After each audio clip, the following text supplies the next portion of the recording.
Welcome, leech women, to Shriek Salads. Nice one. Yeah, Halloween retro movie review from the Geek Salad Podcast. I'm Andy. And I'm Mike. And today we are talking about an all-time crap classic, 1989's Puppet Master. Well put. Yes. It's not a good movie, but damn it has some fun moments. It's one of those movies that I don't know anybody who genuinely likes the movie, but if you say Puppet Master, people our age are familiar with Puppet Master. Oh yeah, no one will say, "Oh, that was a great movie," but no one will actually say it's beyond all redemption. Right. It's one of those movies that it's just a terminal video classic. Yeah. So Mike, where was the first time you saw Puppet Master?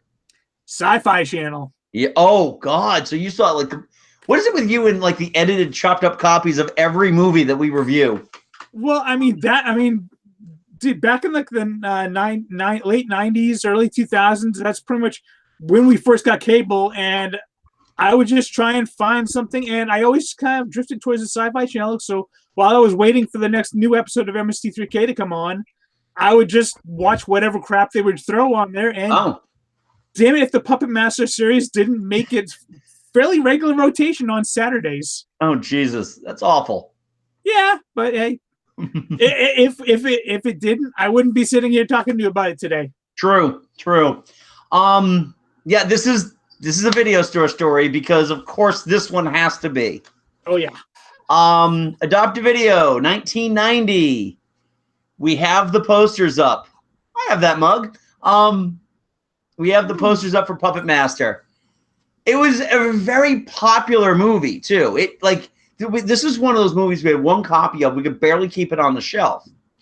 So when I got my chance to watch it, it was in that sweet niche. I think every single person has that point where they actually are actively watching horror movies.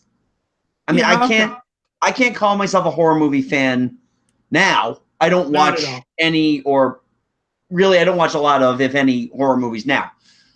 But right out of high school, that year out of high school, between the year I took off from high school and college, I watched a lot of horror movies, and this was one of those movies.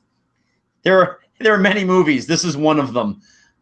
Yeah, my set of Friday the 13th movies back there is pretty much almost the totality. Thank you. Yes, of the horror movies that I can say that I actually enjoy. Right. But I mean, there are ones that are like a little smaller niche ones, like the Puppet Master, that it has its moments. I can't say I like it, but I can say I'll watch it. Right.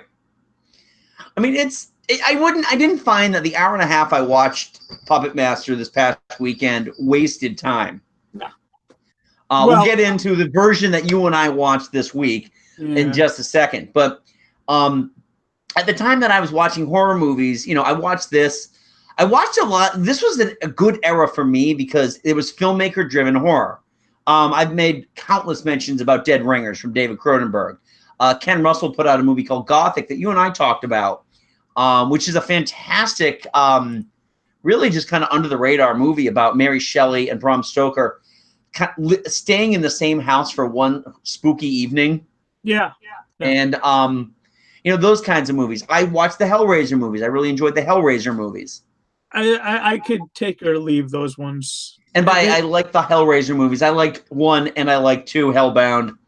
That's it. Oh, but you didn't like 3 with the girl that can shoot CDs out of her head? No, that was a dude who shot CDs. Oh. It was a woman who had a cigarette hanging out of her creepy demon trach neck. Like anybody cares. Right. By that point, it just became a monster movie. Yeah.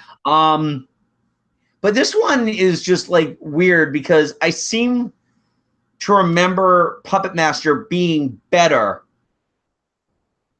29 years ago. I'm sure a lot of things seemed better 29 years ago. I was 18. Things were different, you know? Yeah. This is just one of those movies that watching the movie, it was just like, if you look down at all for whatever reason, like, oh, I have to check this message. I look down, I like look back up. I'm like, I can't tell any of these people apart. Yeah. Yeah. Especially the women. The men, there are, really count them, 2 main men and then 2 side characters. Right. One in the beginning and one towards the end. But Paul Matt, who was essentially nothing but like a bloated head that was shoved in like sausage packing wise into a suit. I had never thought of it that way, but that's actually pretty apt. Yeah. And then Frank. Frank was kind of like the skis-ball creep dude with the slick back hair with tiny ponytail. Oh, yeah. He was the late 80s wrapped up into a character. Yes. He was it's one of those dudes. It's like you see that dude come on screen, you know he's going to meet a terrible end. Oh yeah. He will not be the hero at the end of the movie. You can pretty much pick out right in like the first 15 minutes. Okay, he's not going to make it. He will not going to make it. Not going to make it. Not going to make it. Yeah, going to make it. Right. And then your women are the blonde, the redhead, and the brunette. I'll be damned if I can remember any of their names. Yeah, I would have to look up. I would have to look at the Wikipedia page to tell you that. There was the I Touch Myself woman. Because every time she was a psychic. Every character in this movie is a psychic. And every time she would touch something, somebody had made passionate love on it. It boils down to that. That's a very... think about it. Other than the elevator, she's like, somebody was sexually assaulted in here. Everything else is like, she just like sits on, she just puts her hand on a coffee table. Someone made rapturous love on this. And then she just starts like squeezing them together. It's just, oh my God. So actually that could be her thing. I am the porno psychic. I'm the porno psychic, exactly. She is also the, shock of shocks, the only one to show any nudity in the entire movie. Yeah. Barely. And she dies while having sex or after. Yeah. Because of Gestapo drill head puppet. The puppets got their own cast list, so we'll talk about them individually in a second. Okay. I think it I don't know if it's for the movie's detriment or for the movie's positive things, where the puppets are much more memorable than the actual actors. They have physical attributes and do things. Yeah.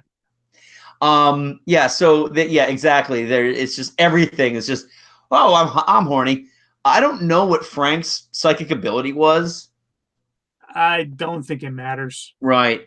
And then there was Redhead, who had the stuffed dog that she would talk to. And then there was Brunette, who was married to the guy that brought them all there, who was dead. Yeah. So I have the IMDb list here. Let me figure out what this guy's name is. Okay, so that was Gallagher. And wait. Watermelon smacking Gallagher. I did not see a watermelon anywhere in this movie. Yeah, no. Yeah. And then, Brunette, his wife, I don't know what her psychic ability was other than continually getting slapped around. I foresee pain. Ow! Ah! Yeah. Well, there's that scene also when they reveal that Gallagher is still alive. The guy who killed himself, they reveal that he's still alive. Yeah. And she gives him a light slap on the face because of his evil, nefarious plan. And he fucking cold cocks her. Yeah. She's like, slap, punch. Again, late 80s, all up in one. Oh my God. Oh man, the chick beating is awful in this one. Mm-hmm. It's one of those things that at the end of the day, you just know when you look at the series of characters, you know the two that are going to survive. The one guy who appeared in American Graffiti, and the sex pot. Yeah. the pretty one. Right.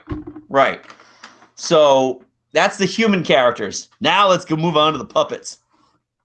I've got the list of the puppets all here, including two that we only see in the opening scene with Toulon. With William Hickey. That dude looked like he was 90 years old when he was 60 years old. The only other thing I've ever seen him in is like the first, I want to say 2 or 3 seasons of Wings.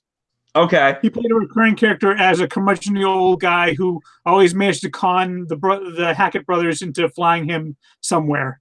All right. Have you never seen Christmas Vacation?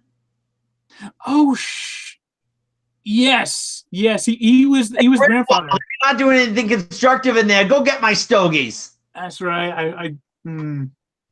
It's just I beyond Chevy Chase, I really can't remember too many of the actual characters. I just remember the lines.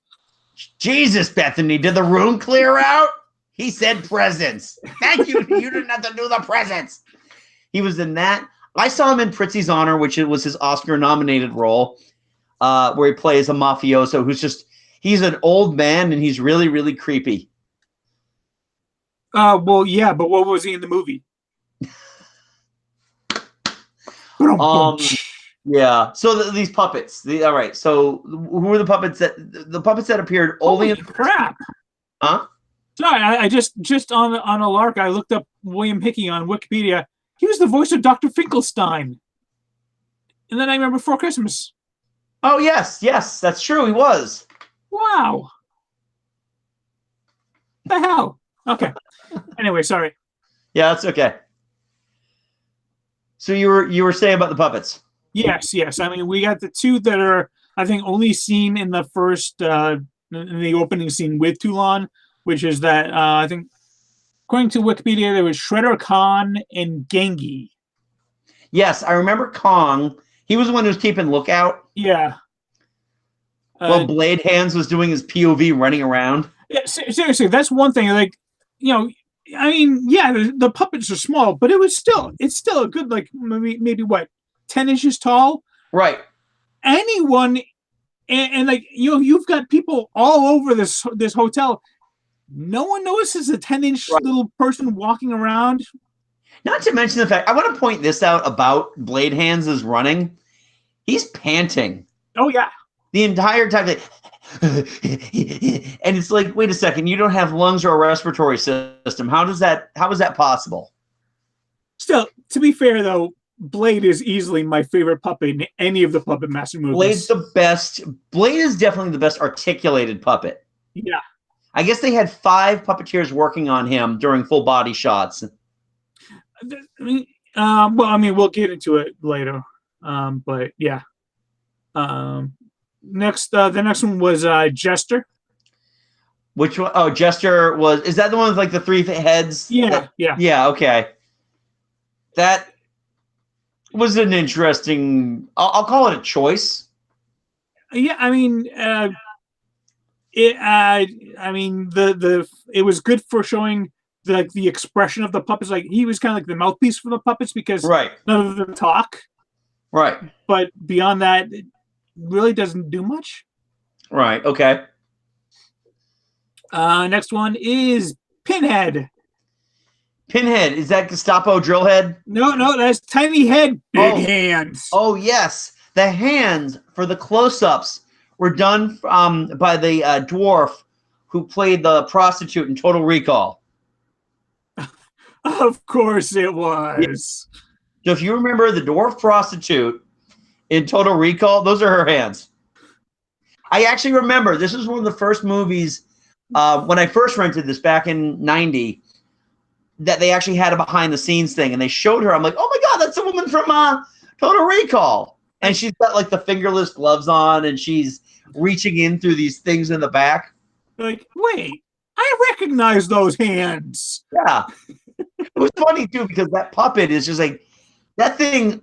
Just if anything looked unthreatening, anytime redhead dead dog lady threw Pinhead. He just kind of like he's just this little pillow, just flop, flop, flop. Yeah. Is this the one where someone like actually pulls the head out? Yes. Okay.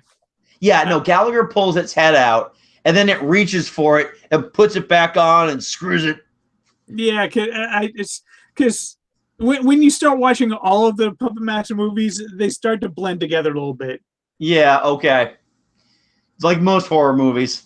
Well, this one's a little bit more so because the plot is not too well until you get to the third one. Like the first and the second one, they're pretty much the identical plot. Right. So who's up next? Next we have Gestapo drillhead Tunneler. Tunneler. That's a not apt name.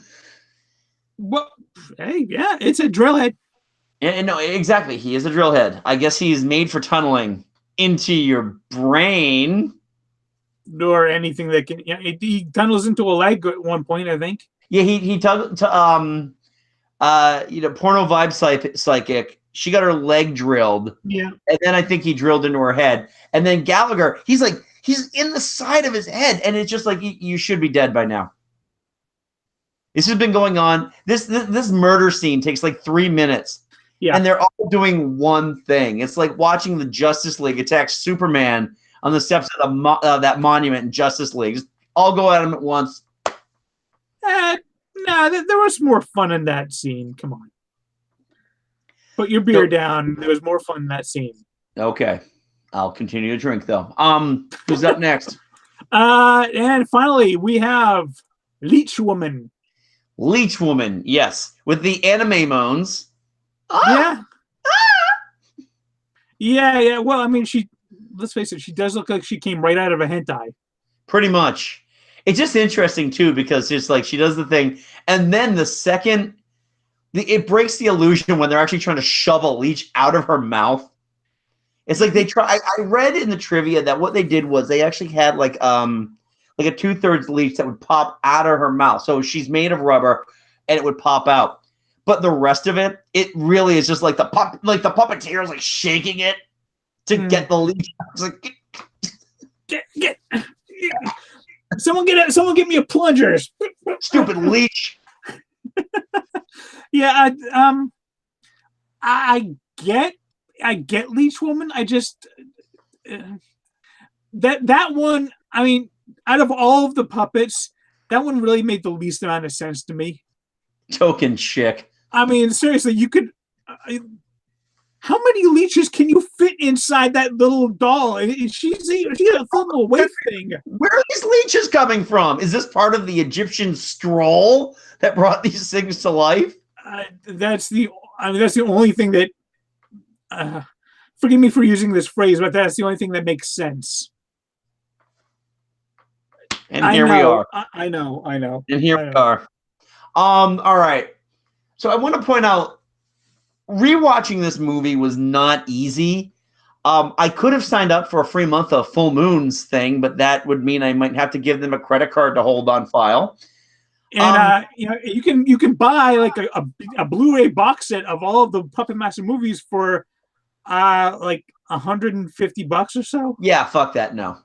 Maybe $75 for DVD. Fuck that, no. So Mike told me where we could find this movie to watch its entirety, unedited. It took considerable searching to find this, but I found it. You want to say where? Yes. We found it on Amazon Prime as part of Elvira, Mistress of the Dark's movie selections. This is an Amazon Prime original show where she does her regular shtick. She comes out, boobs a-blazing, and she introduces the movie. She ties like the intro into the type of movie that it is. So in this case, there was like a little Elvira marionette with the two things that can't be held up with strings. And before you go accusing us of being sexist and being, you're just making fun of her. No, these are all jokes that she makes herself. Yes. We are just repeating them. Yes. It's one of those things that this is now indelibly part of the movie viewing experience for me. Because, first of all, her intro is about 3 minutes long. Yeah. Then the movie credit sequence comes up, and that is, generously a good 5 minutes. I actually texted Mike. I'm like, I'm fairly certain this credit sequence is longer. Yeah. Although I will say that hotel is gorgeous. That hotel is gorgeous. The matte insertion shot that they put of it on the cliff, on the other hand, didn't fool me when I was 18 years old. Yeah. And then, like, it goes through like the first, like, I would say 10 minutes of the movie, perfectly normal. And then Blade gets to the door and starts knocking for too long to come in. And wait, why is there another hook coming onto the other side of the frame and knocking on the door? I don't remember that movie. Oh, there's Elvira. Yep. Yeah, this is one of those movies that back in her earlier days of the public access TV stuff, it was commercial break. She would come in, say a couple of jokes, and then you just move on to the movie. But now, thanks to the magic of chroma key, you can insert her into any scene, and where she tells really terrible jokes about, here's a college, and I was an undergrad, meaning I was under a grad the entire time. Wink. And insert canned laugh here, because I wasn't laughing. There's a lot of that at the very beginning, and then you go a solid 25 minutes without one interruption from her, and then they just come back and forth. Especially during the funniest one that she did, and I'll give her credit for this, was during the chase scene in the third act. Oh, with the music by the Charles Band. Oh yeah. The music by Richard Band. Richard Band, brother of Charles Band, and the executive producer of the movie. Right. Not related to the Charlie Daniels Band. Yeah, nepotism is a great thing, isn't it? It's an amazing thing. Yeah. So I mean, with the way that music was going, and then she just pops up and she's conducting it.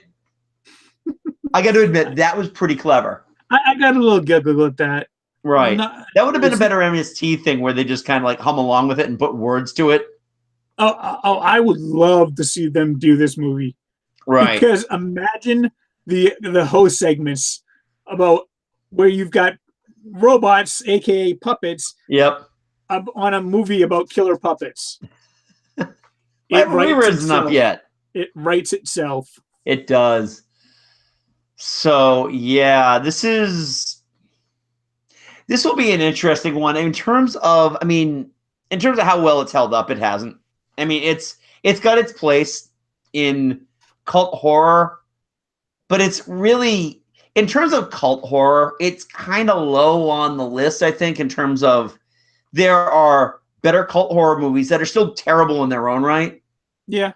But better with a little more care put into them. This is from the same people that brought you Laser Blast and Metal Storm, The Destruction of Jared Sin. Yeah. Actually, if you want a list of a really great list of very, very Z-grade horror movies, just look up the IMDb page of Charles Band. Yeah. Oh, it's atrocious. Yeah. There's a lot of work in there that the most apt term is budget of $10 on a ham sandwich. And a couple of them were budget of ham sandwich. Yeah. Oh, there's some bad stuff in there. I mean, what's good? What would it take, Mike, for you to watch this movie again, other than another review? Honestly, like I said at the beginning, it's not a good movie. Yeah. But there's enough to have fun with it that if I'm like fucking Sci-Fi Channel again and I see it pop up, I'm like, yeah, what the hell? Yeah. But it's weird. The second one is completely forgettable. I don't like the second one at all. But the third one, I like that one actually a lot. I like that. That's probably my favorite out of the entire series. Okay. Because that one flashed back to World War II, where Andre Toulon is actually making the puppets for the first time. Uh-huh. And it shows him actually using them as tools of vengeance to avenge his wife, who was killed by these Nazis. Okay. And it actually gives even the puppets some you actually care for them. You actually have compassion for them. Whereas with this one, they're just kind of like idiots that were used by an even bigger idiot. Right, exactly. It's just, oh, who's using me now? Yeah. Now, were you aware, Mike, that there's actually a remake of Puppet Master that just got released not too long ago? Well, I mean, they made 11 or 12 Puppet Master movies. Right. But there is one here. I'm just trying to find it real quick on my my movie list here. I didn't realize they actually made a remake of this one. I know they did like retro Puppet Master and Puppet Master versus Demonic Toys. Yeah, this is Puppet Master: The Littlest Reich. Oh yeah, I did hear about that one. All hell breaks loose when a strange force animates the puppets up for auction at a convention, setting them on a bloody killing spree that's motivated by an evil as old as time. Sure. Yeah. Tom Lennon is in that from The State. That's interesting. Huh. I might have to give that one a view. Yeah. I mean, I can't see it. I mean, beyond like Puppet Master 2, I don't think there's any of the Puppet Masters that I've seen. Yeah. That I say I outright hate. It's like, it's there is a certain weird, quirky Z movie fun you can have to it. Yeah. I think this is the kind of thing that you watch if you're having grown-ups over for an adult Halloween party, where it's just you're just gonna find the worst of the worst, and this is gonna be one of those. Exactly. Yes. You don't pull out your good stuff. You don't pull out your Jaws or your Omens or your Exorcists for the parties. Right. No, those are the movies that you have to pay attention to. This is a movie that you just throw on, and if you pass it and you see a puppet killing someone, you're like, "Ha, that's cool. What's next?" It's awesome. And then you just move on. Yeah. Can I get some more chips, please? No chips. So that was Puppet Master. Yeah. Nice. Yeah. I don't know what it'll take from. Again, I think it's just maybe party atmosphere. Maybe when my kids get older and they need to put the hurting on.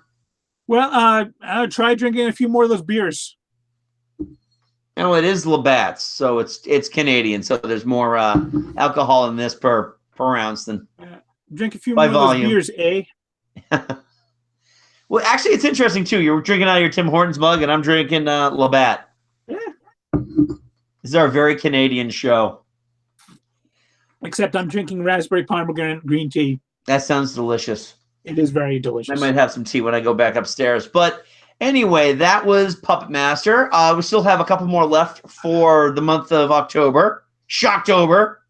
Shriek! For Shriek Salad. Yes. So hopefully we are hoping. Originally, we were going to try to do The Fly with friend of Geek Salad, Jackie Stevenson, and her fella, Ben Ragusa. But unfortunately, things have happened. We had some technical issues on Sunday when we tried to do this, and then some other stuff came up tonight. So we're hoping to get that done next week. And just so you know, it's the 1984 Jeff Goldblum Fly, not 86. Not the Vincent Price Fly. Right. It's amazing. He's half fly and half man. And he's not just he's not wearing a fly mask on his head. And the other guy doesn't have a fly hand. So hopefully we'll get that next week. Otherwise, I'm sure we'll find something. Oh yeah. There's no shortage. Yeah. So feel free, if we missed anything about Puppet Master, if you love it, if you hate it, if you think that there's a better one in the series, please don't forget to comment down below. Don't forget to give this video a thumbs up. And if you're not already doing so, subscribe to Geek Salad. We are here. We have content every week. Actually, this week we just released our party games episode. Yeah. So the audio of which you can get here on YouTube, but you can also check it out at our website, geeksalad.podbean.com, or through the Podbean app. You can also get us on Stitcher, on iTunes, Google Music, or Spotify. We are everywhere. Ooh, we're taking over the world with little puppets. You can also send us an email at geeksaladradio@gmail.com, like our Facebook page at Geek Salad Podcast, and follow us on Twitter at Geek Salad Radio. So until next time, I'm Andy. And I'm Mike. Go forth, be nerdful, and happy Halloween. We'll talk to you later.